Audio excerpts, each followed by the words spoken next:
Yo, what's up guys? Okay, so I know it's been a minute, but I'll explain why at the end, okay? Please don't yell at me. I'm sure you guys know, next season is going to be the Trios FNCS, and this season we get some Trios Cash Cups that are going to happen every Wednesday starting July 15th.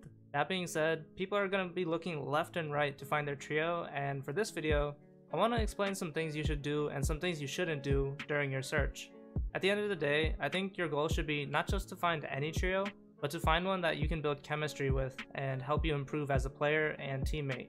If you're interested in just finding a trio, I made a video about how to find your duo, and that video's methods also apply to finding a trio. So feel free to check that out. The comment section in there has also been a place where people post and find people to squad up with.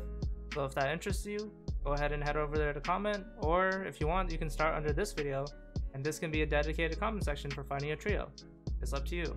Anyways, let's just get into it. So when you're looking for a team, do your best, right? Do your best to find a team that has the same goals as you. If you have one guy that wants to win the FNCS and another guy that's only playing comp for fun, the difference in their passions might cause some arguing. That's because you'll have one guy that's putting in hours upon hours to improve, while another just isn't playing with the same level of intensity. I don't want to say this is how it goes for every situation, but it's a general assumption that can be made when you have a team of players with different goals in mind. An example of this would be like when, let's say, the one with passion, they're going to VOD review, take the time to look at their mistakes, and improve. But because the slightly more casual one, they're just playing just for fun, they're not putting in that time to improve, so there's going to be times where they'll repeat their mistakes. And I'm sure you guys know, in a team-based mode, there are times where one player's mistake can ruin it for the whole team. Eventually, the teammates will notice, and then they may or may not call them out on it, and then boom, now you have a team in mental turmoil. So once again, whenever you're looking for teammates, it's ideal for your goals to align. It just makes it easier for everyone. Now for the first don't always join the first trio that wants to pick you up. The odds of you finding your perfect trio on the first try aren't impossible, but it's pretty unlikely. And it doesn't even have to be perfect. As long as you guys have the right mindset to improve, then you'll be a good work in progress. Like I said earlier, your goal is to not only find a trio that you can build chemistry and work with, but also help you improve and give you feedback. Take your time with the search and be real with the people that you come across. The second, do your best to make sure your teammates know your intentions with the trio early. I know it sounds similar to the tip to align goals, but this is more about letting potential teams know early about your level of commitment. It's important that you communicate this to everybody so that everybody's on the same page as far as your willingness to participate in arena, scrims, cash cups, VOD reviewing, and the FNCS.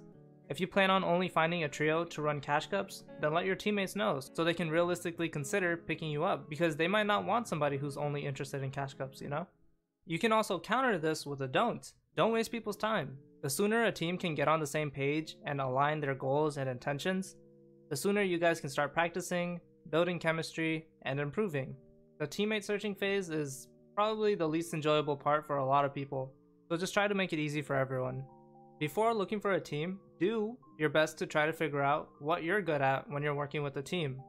When you recognize your own strengths and weaknesses, it makes it easier to build chemistry and find teammates to help you balance out your weak points.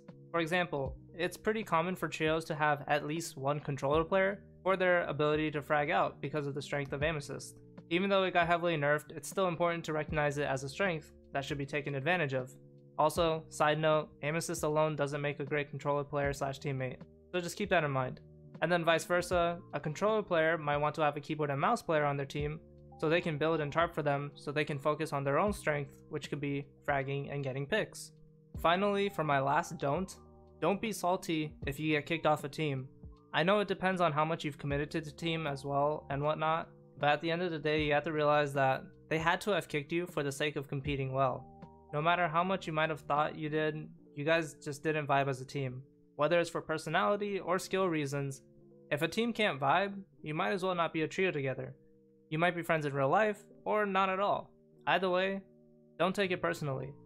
People just want to compete with the best trio they can have, and if you can't be a part of it, then there are hundreds, if not thousands of other trios that you can find, join, or even create.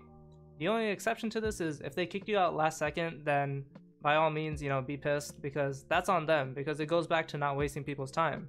I'm sorry if that happens to you, they wasted your time, but it happens. Anyways, that's gonna wrap it up. I hope you guys take this advice and run with it. Be smart about the people you're teaming up with.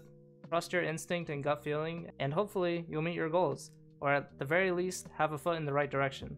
And now finally, the important part of the video. Just kidding. Where have I been? I've been playing Zone Wars. Warzone. I have a problem. I don't know what it is, but I've been kind of going crazy on Warzone. I've always played it here and there, but recently I've been getting more and more addicted. I'm dropping higher kill games, my KD is only getting higher, I'm getting more dubs, and I'm learning and improving in a game that I enjoy, which is always a satisfying process for me. I've had a handful of people ask me about making Warzone content, but even I'm not sure if I want to commit to that. If you guys have thoughts about it, I'm open to hear it. But other than that, I hope you guys enjoyed the video. Feel free to leave any questions, comments, concerns, or compliments down below.